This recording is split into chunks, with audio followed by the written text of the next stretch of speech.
we are introduced to a young girl. As the Force awakens, she awakens a Force anomaly. A new Force donning a helmet, appearing as the next Vader, soon to be revealed as the grandson. The girl herself revealed as her parents are but a shadow, a mystery that cannot be fathomed or understood. And then at last we see it, Snoke. The mysterious shattered image, the marks of an ancient damage, shrouded in darkness, the hologram accentuating his fearsome size, causing even the mysterious Kylo Ren to kneel. Who is this man? This creature? As the music hauntingly echoes throughout your soul, the prickly feeling of the dark side itself radiates from him. Power, pure.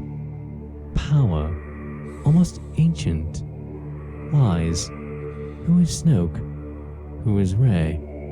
These were the questions that burned within our souls for many years. So, anyway, there was a whole bunch of candidates for who people thought Snoke was going to be. Seriously, it ranged anywhere from Mace Windu, Luke Skywalker, Galen Merrick, Boba Fett, Princess Leia, Darth Maul, Son of Mortis, Grand Inquisitor to Jar Jar Binks. And that last one's key to everything, but I'm not really going to get into it right now. So anyway, there was many candidates, but if you notice, there was one I haven't mentioned. That's because I believe I already found out what it was. See, the loaded candidate that was meant to be originally was Plagueis. Plagueis was meant to be Snoke. Now before you click off, just listen. I mean, it's everywhere. You listen to his music, it's eerily similar. Then you hear another reference to Darth Plagueis the Wise. Darth Plagueis the Wise. Darth Plagueis was a dark lord of the Sith, so powerful and so wise. The Supreme Leader is wise. The Supreme Leader is wise. On top of his appearance, the damage, the wounds, given that Palpatine's facial scarring is evidence that you can be really fucked up from exposure to bursts of lightning, essentially tearing into your flesh. That's a pretty good indicator right there. And then leaving you a crumpled heap, yeah, check. Could survive from dying, a Sith of legend mentioned in the prequels, tying all the way up to the sequels, pulling the strings all along. For while Sidious was alive in the book, this book, he was stated to have felt a dark presence and concerned about it. What's up with that, I wonder? I believe he's concerned that his old master wasn't dead. There's plenty of signs that that is what was originally intended, at the very least a strong Plagueis connection. Is there going to be any mention of Darth Plagueis in episode 7, maybe surrounding a certain staff that someone finds? Oh, is that... Larry? You want to answer that? I don't think I heard correct. Is it Darth Vegas? Like Las Vegas? Darth Vader? No, Larry's messing with you. Nice save. He really nailed it there. But back on topic. Now, what about Rey? Well, I can still see her being the granddaughter of Palpatine, or some long-lost daughter of Obi-Wan. But I'm not going to go along with that right now. Let's just say we don't know, but there are indications she was originally meant to be dropped off a Dare planet, but none other than Kylo Ren himself. For we have also seen a memory of something interesting in The Force Awakens that was unfortunately retconned, but, you know, rainy environment. He was sitting there with the Knights of Ren, and he walks towards her. She's all scared. One could assume it was after the attack on the temple, and then he took her away. Because in reality, she was a kid during that, but in her vision, she was an adult remembering something. She was remembering, that's the whole point. She'd seen him before. It was really meant to be that way, but for some reason they discarded that and they got rid of the Knights of Ren, except for, you know, in the last movie, but I'll get into that in a bit. The two were accompanied by a girl.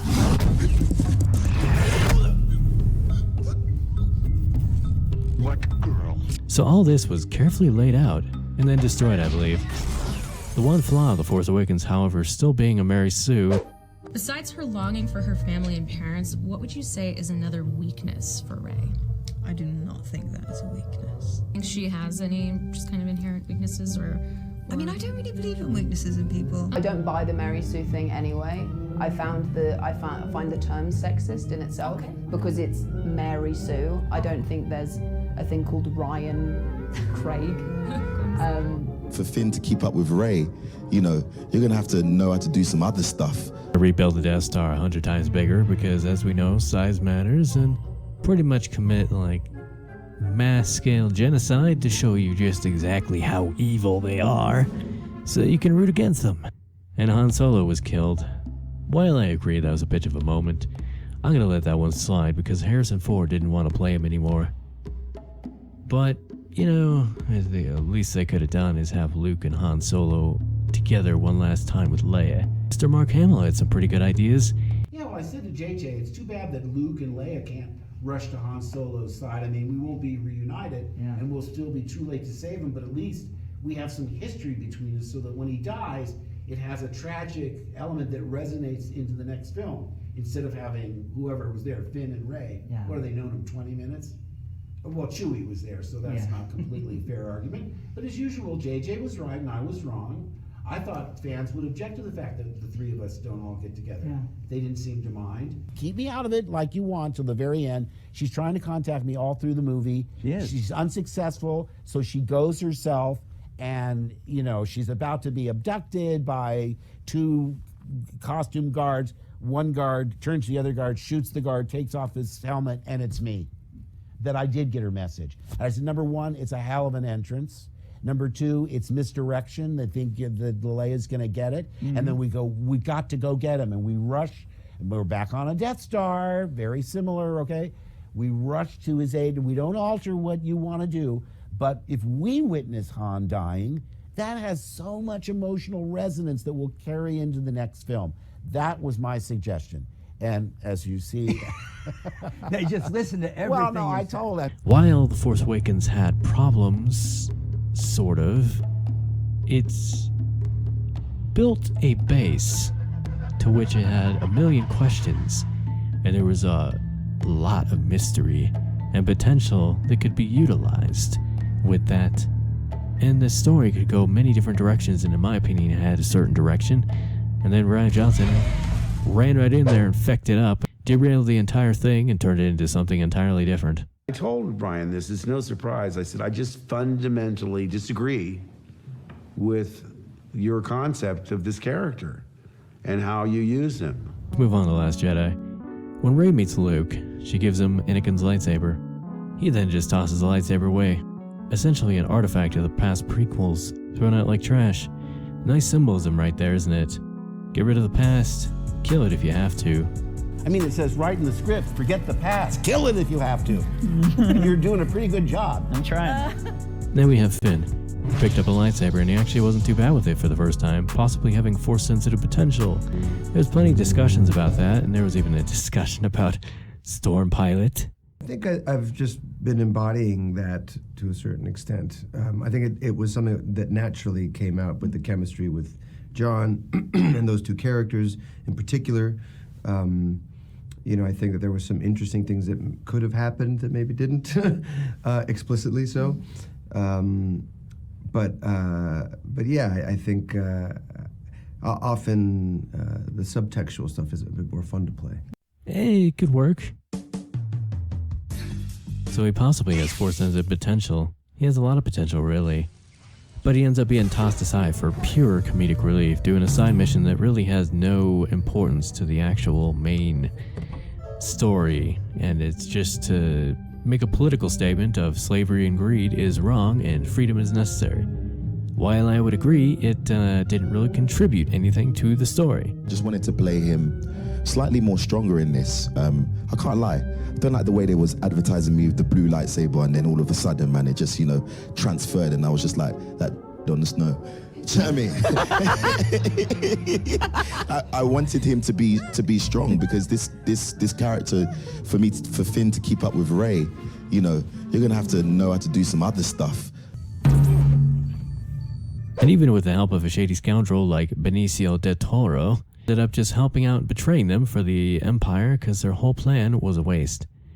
Until they're magically saved all of a sudden, and the Resistance wins it back. And the lady who never said anything about her plan magically just turned into a hero and obliterated everything.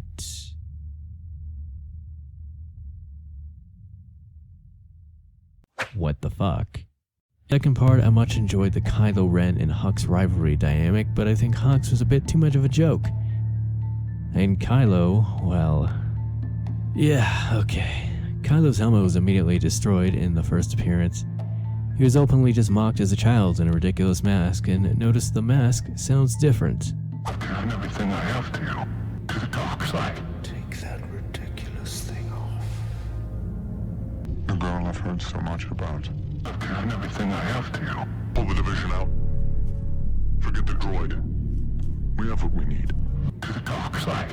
Intentionally making it hard to hear his words, giving him further reason to remove it, and essentially just making him out to be a joke. They did that on purpose, deliberately. So that version of Kylo turned out to be a joke. You're just a child. In a mask. Kylo with the mask was far more badass than without the mask. He had kind of a whiny appearance compared to the awe and power he seemed to show beforehand. The droid. Where is it? So we end up having a very angsty and emo Kylo Ren yelling and being very unstable, taking on a force projection of Luke, and being made a fool of, again.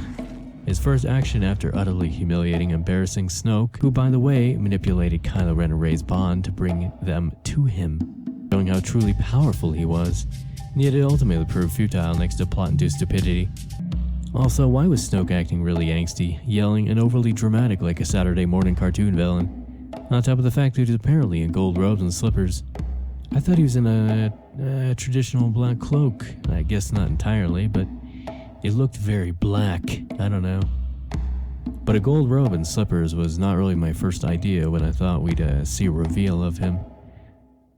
Not very intimidating, to be honest, and also his face looks slightly different. He just looks different. He doesn't look exactly the same. They altered his appearance a bit. Luke's force projection looks different too. There's deaths that could have been both described as force projections, and Luke was killed off as a force projection way far off. For some reason, he didn't just leave with them and rejoin with Leia in person. Nah, he projected himself and then just keeled over. Aside from the poorly done sorta kinda fight with Rey at one point where she scared him, another part where she scared him, a part where Kylo scared him, and him just all in all being a nihilistic, pessimistic hermit who drinks milk out of an udder. Quality content and all. He really had to make sure he got that scene, but he removed him mourning Han Solo. What? So we could have had this.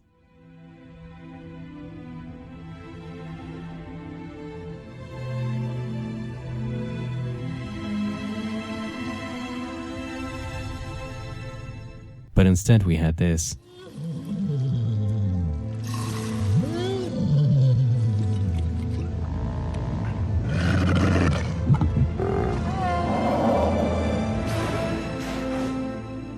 Quality content, right? Who is this guy? Freaking Jedi Master. That's the dude they're afraid of. That's the dude Snoke's afraid of. Well, that's bullshit. What they should have done is give him a display of power. Like the rumors around of Luke taking on Knights of Ren and Kylo taking on Rey. That would have made for a much more entertaining encounter, and it would have included them in The Last Jedi, and all the mystery of Rey, right down to her being a clone as shown by the scene where she asked for her parents. Supposedly her parents were just nobodies or sold her off for drinking money. Talk about boring. But then Snoke's dead. Kylo took over, did a crappy job making himself look good by failing pretty bad. And I just noticed I forgot about her. That's the thing, that lady, what's her name? Rose. The add-in placeholder came out of nowhere for the comedic relief political statement adventure they had. And well, did nothing else really. And stopped Finn from sacrificing himself and randomly kissed him. I mean, she just met the guy. What?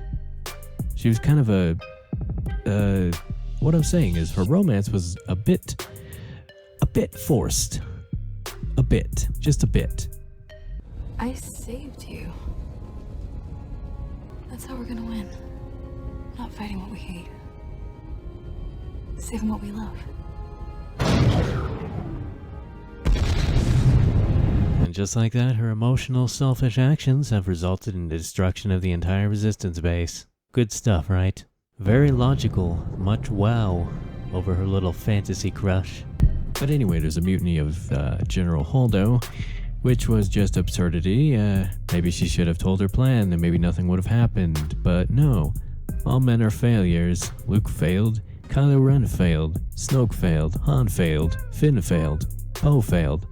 All the women like Leia, Rey, and Haldo were right all along. Oh yeah, and Rose.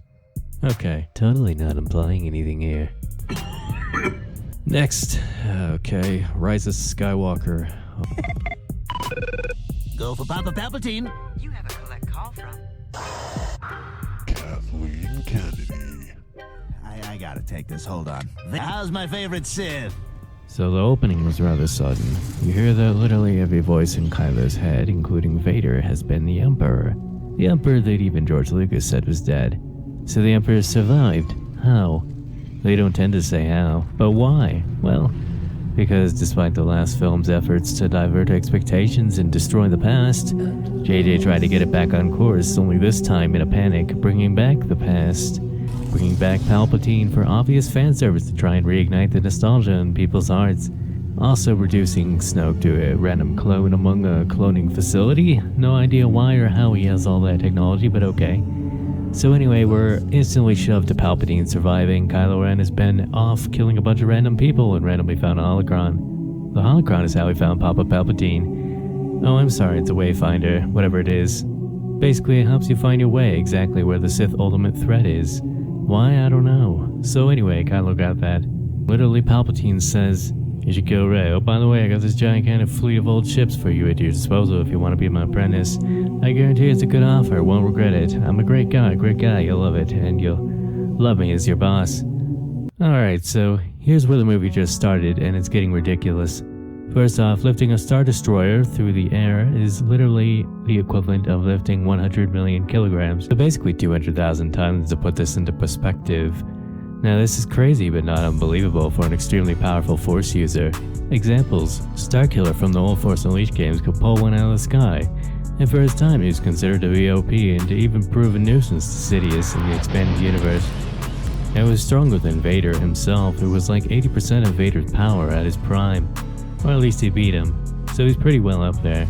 And Jadis in SWTOR, second to the Emperor thousands of years ago, was able to hold his own Star Destroyer from exploding with sheer power alone. But again, these are reserved for the big-time elites, meaning I could say Palpatine being a powerhouse like that for sure. But this is where it gets stupid. He didn't even lift one 200,000-ton Star Destroyer to prove that he's extremely powerful. I don't know the exact number, but if we look at it, looks like there was an exponential amount, because of the purpose of the sequel trilogy is to bring everything back bigger and better. So he literally just magically had an army of Star Destroyers greater than ever. Why? Well, that don't matter. Maybe Palpatine made a really good deal in the black market, I don't know. Let's do a fun exercise just to gain a little perspective. Obviously, judging from that picture, you cannot judge everything, but you can tell that it is multiplied exponentially nonetheless. Let's go with the number 70, just to add a little perspective here. So times 200,000 by 70, and what do you get? You get 14 million. So he literally just lifted 14 million tons with his bare dead hands. Nice. Way to suspend disbelief. But to be honest, it's just to pull you in and get you hyped. To make you awe-inspired. Now we have Rey actually training. And Leia was randomly retconned into being a secret Jedi with secret training and all that. Admittedly though, as forced as this was, it gave a way for Rey to actually get actual training for once, which is nice, even though she was already OP to begin with. Lifting all those rocks in the last movie with basically no training. Good stuff, right? At least with the Force from the very beginning, she's always been exponentially powerful for no reason. You see, it may be out of nowhere, but he actually attempted to fill a plot hole though. And I commend him for that. The last plot hole being Leia's Superman skit through space was pretty ridiculous and cringy as hell. But hey, it's the only way to patch up what was essentially making no sense. So good job.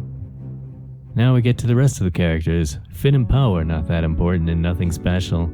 Aside from the fact that Poe was able to literally hyperspace skip all over the place. I don't know how that's a thing, but okay. Pretty insanely overpowered. Like, how would you even track someone through hyperspace jumps, let alone multiple times, dodging buildings and shit? Sure, it's flashy, but it makes no sense. Speaking of flashy, that holdover maneuver was quote-unquote 1 in a million chance. So basically, let's ignore that happened. Yeah, well, Rey's not here, is she? But it turns out she's Palpatine's granddaughter, and yet Kylo is told that Palpatine wants her killed. And yet Kylo is told to kill her by Palpatine in exchange for that giant fleet. Explaining her overpowered nature, perhaps? Sure. But it doesn't explain how she needed no training to become like a god already. Even Palpatine needed training. Everyone does. That's just the way things work. Unless you're a Mary Sue, of course. They do a bunch of stuff and look for stuff I'm not even going to get into because this video was long enough, yada yada. Two funny things I noticed is that Poe got his own girlfriend, or you know, a girl he likes, who wanted to kill him for a bounty on his head, because that's love for you. And then Finn gets a new girlfriend as well, at least that's what it seems to allude to with the random introductions of them and not so subtle intimate nods.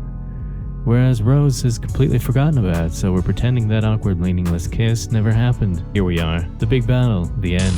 Kylo takes on Rey, and honestly I've noticed time and again, they fight and she's the one attacking and screaming, and Kylo has become more and more controlled. He outright overpowers her with lightsabers here and then chooses not to strike her down because he gets distracted by Mommy Dearest, who randomly decides to keel over and die, I guess. Cool. She stabs him while he's not paying attention after he spared her, and then she heals him and runs away. Kylo gets up and suddenly Daddy Dearest is here, a Force ghost or just his memory, heck if I know, but it was nice to see. And randomly he stops Kylo from being Kylo and turns into Ben Solo, and suddenly he's redeemed and he throws his lightsaber into the endless sea, signifying a turning point. That's all well and good, but you kinda need that lightsaber, do you not?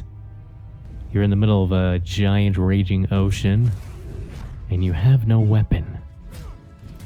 What? Also, what's with the trilogy and throwing lightsabers away? It's a serious waste. A Jedi's weapon deserves more respect. What are you doing? The Rey finds Palpatine and basically suddenly reveals his giant amount of Star Destroyers he pulled out of his arse, and how the Resistance is all doomed. Where haven't I seen that before? Makes an ultimatum to strike him down so his essence can transfer into Rey because his current body sucks. For some reason the whole planet Exegol also has a giant amount of Sith. Who are they? Why do they worship him? How did he become all Sith anyway? Well, fortunately, there's no explanation. Just kinda headcanon your way around, so, you know, just don't worry about that. Then Kylo arrives, takes on the Knights of Ren, wastes them. Kylo sides with Rey. Palpatine uses their bond to feed himself and bring back his original body to full strength, gets mad and yeets him off a cliff to quote-unquote end the Skywalker bloodline once and for all. As once I fell, so falls the last Skywalker.